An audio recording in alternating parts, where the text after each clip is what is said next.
bring on Matt Hobbs, pitching coach, Arkansas Razorbacks, here on halftime.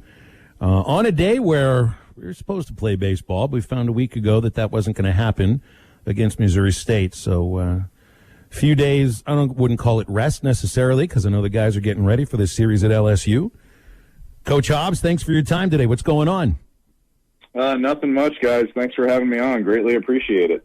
Absolutely. So what have the last 3 days been like? It's so rare to have a real weekend in college baseball without a game, and this comes after 10 weeks. So it seems like if you get a weekend to sort of kick back a bit, this was the right time.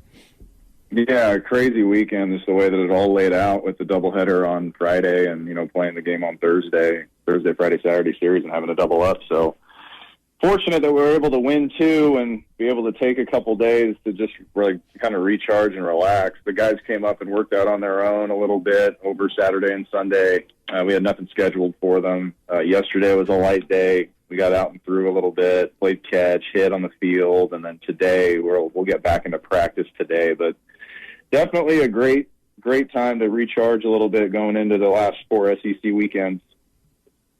And I'm not even sure if your pitching staff necessarily needs to be recharged right now. I was looking back earlier this morning, Matt, and I saw that only one game has an Arkansas pitcher thrown more than 100 pitches. That was Vermillion against Alabama.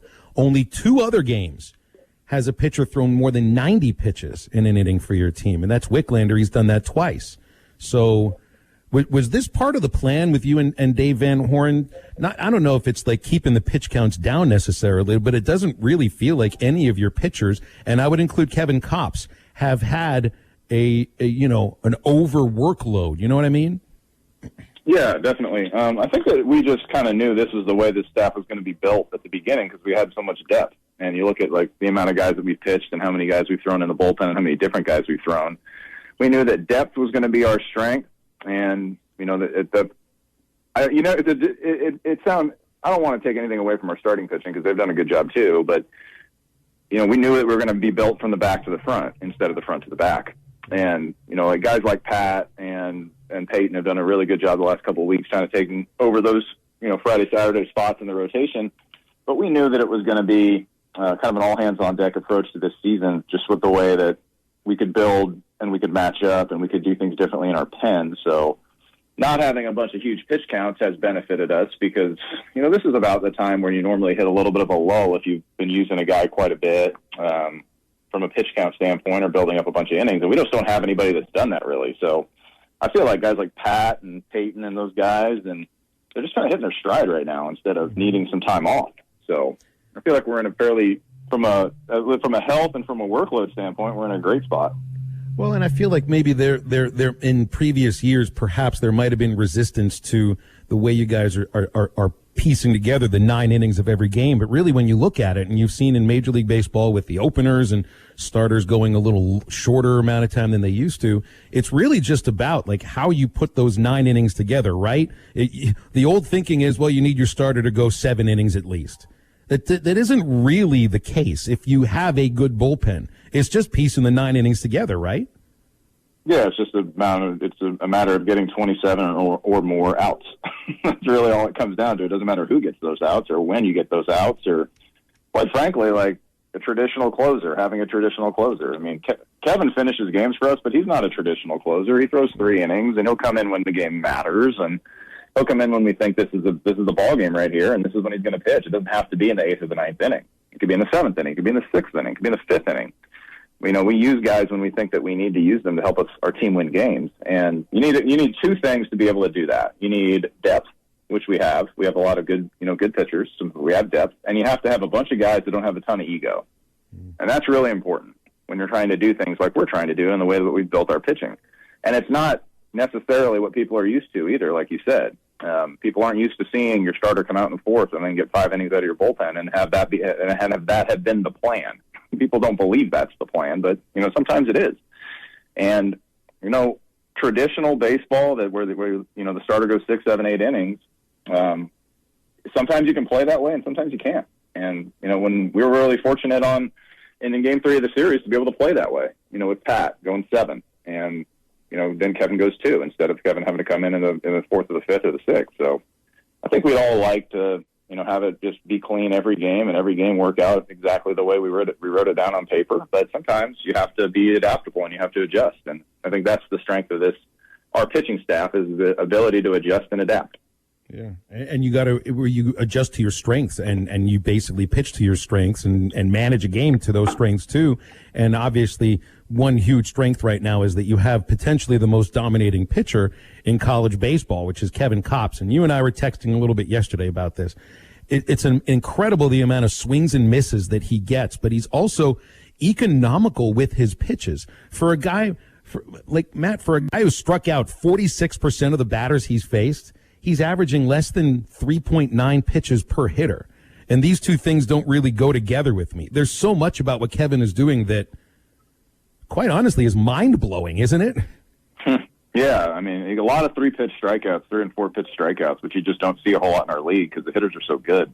And what Kevin's doing is incredible, and the run he's on is pretty special in terms of how he's able to get ahead of hitters and then put them away with basically the same types of pitches. You usually don't see that. You usually see a guy have to get ahead with something and then try to put you away with something else, but he can get ahead with the same pitch he puts you away with. And that's an ability to manipulate the baseball that you just don't see very often with kids, with players at this level. You just don't. You see it a lot. You can see it more in the big leagues. You can see different guys be able to kind of rely on one pitch and throw it a bunch, and has a lot of success. But Kevin could probably throw his cutter 90%, 95% of the time and have it be really successful. Now he happens to have 4 pitches, so it makes it even more difficult to narrow him down and try to be able to build a game plan against him. And I think that's probably the toughest thing with Kevin, and the reason why he is economical is because you're trying to account for a bunch of different pitches on the plate, so you really don't have anything you can sit on. So you spend most of your time in between 2 or 3 pitches, and with his ability to locate his off-speed stuff, now you have to sit on different you're stuck between locations and pitches. It makes it very difficult as a hitter to be able to game plan for him. Yeah, plus he's, like you mentioned, he's got the starting pitcher's arsenal. And, he's throwing the cutter gets so much of the headlines for Kevin, but there's a curveball that he's throwing too. It's not the slider, it's a curveball. And it also, I feel like we've seen, and now starting pitching feels to be like it's becoming a strength for Arkansas too, the way that Peyton Paulette and Patrick Wicklander have looked recently, and both of them are throwing old-fashioned curveballs too. And for years, that was a pitch that was, I don't know if I would say it was shunned, but it just wasn't featured very much. It's a big pitch with this pitching staff right now, isn't it? Yeah, I think that a lot of people go to slider because it's an easier pitch to teach, frankly. And I think that if you can have a guy that can spin a curveball, you have to keep him spinning a curveball because it's a unique pitch now. It's a more unique pitch now than it was in the past. So people go to sliders because it's easier to throw off of fastballs. So if you're going to just build pitches and you're building an arsenal, it's an easier pitch to teach for a younger kid. So I think that it's something that people will lean on, and it's probably easier to go from to tighten up a curve. It's easier to tighten up a curveball and make it move laterally than it is to teach a guy to throw a curveball. And I'm not saying that I taught any of these guys to throw a curveball, but we certainly didn't go away from their curveballs when they got here, because I think it's a very, very difficult pitch to be able to, again, to game plan for, because you don't see it as much. It's like hitting good left-handed pitching. You just don't see it as often at the college level. So if you have guys that can really spin a curveball, why take it away from them? Why take it away from them just because it isn't necessarily what, is easier to do? Yeah. A couple more minutes here with Matt Hobbs, Arkansas pitching coach. I'm interested, Matt, in your communication with Dave Van Horn and with Casey Opitz during games. Now, I'm never in the dugout during games, obviously, but I communicate with them out of the dugout. Mm-hmm. People in dugouts during games can be quite a bit different than they are when a game's not being played.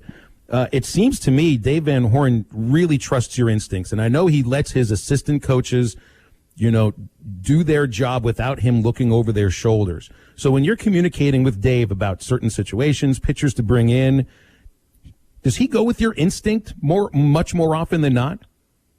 I think it's more conversational between us, honestly, and it usually doesn't happen right in the heat of the moment. We usually try to have a conversation when we start to see, okay, this is usually when this happens for this pitcher. It's the 4th, 5th, or 6th inning when he usually starts to – we might have to make a move to the bullpen, and then we'll come up with 3 or 4 guys. Here's 3 or 4 guys that we'll put down in the pen just so we have options when we're down there. And if we want to match up, here's the part of the lineup where we'll match up left-handed, or here's the part of the lineup that we can use a righty. Maybe our right-hander is a better matchup for this chunk of left-handed hitters because he's got a changeup. So we just want to make sure that we have options in the pen that we can go to and discuss it.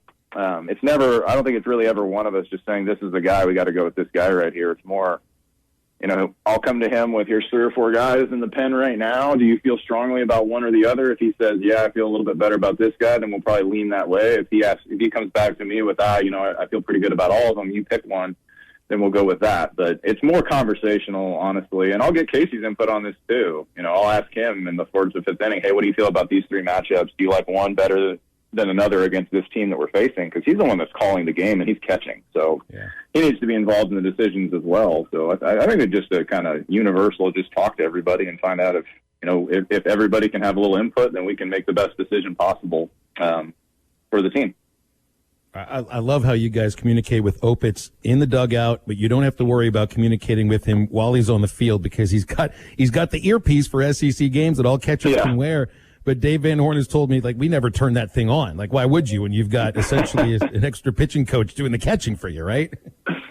Right. I mean, it was at a point in the game with Wicklander when he was pitching at South Carolina. I was talking to Coach Van Horn while the inning was going on. I was like, man, I really like this pitch right here in this spot to this hitter, but I don't want to get in the way because Casey's in such a good rhythm with Pat. So, I had to pull back a little bit and just let those 2 go. And Casey will look over at time to time just to get a pitch if he's stuck, but that's really the only time. We try to prepare him for the first time through the order in terms of how we want to attack and how we should attack with, whoever's on the mound and their stuff. And then from there, it's usually just 1 or 2 pitches here and there where if he gets stuck in the middle of the count, in a 2-2 count where he's throwing 5 or 6 pitches to a hitter and they foul off a couple, he might look over, and I'll give him 2 options or an option, and he'll either do it or he won't do it. But I think it's more just, it's a one-way conversation because he can't talk back, but there's plenty of body language that I can figure out from Casey in terms of, does he need one right now? Is he stuck in between pitches too? So being a pitch caller is really difficult, whether you're doing it from the dugout or you're doing it behind the plate. But he does such a good job in terms of just knowing what he's working with on the mound and knowing how to be able to manipulate a guy's stuff and where they're comfortable throwing. I think he's fantastic. Obviously, he's fantastic. Matt, I could do another 4 hours with you on this, but we've got another commercial break to hit before the end of the show, so I got to leave it there. I'm sorry. Thanks for your time. I always appreciate it. Thanks, guys. Appreciate you. You got it. That's Matt Hobbs, Arkansas pitching coach. And again, it's you get him talking pitching and philosophy and relationships. You can talk about a pitcher's stuff. You can talk about what it's like to be on the field and this and that about all these other pitchers. And that just, when you get a chance to talk to a pitching coach about communication, about competitiveness, and about the importance of his catcher and the trust he feels from his head coach and how those relationships work together. And that's a huge reason why this Arkansas baseball team is 32-7. It isn't just the home runs. It isn't just Kevin Kopps. The coaching staff is a huge part of that. And Matt Hobbs and Nate Thompson, along with Dave Van Horn, are big reasons why. And we'll wrap the show up with Get Off My Lawn. Stay with us.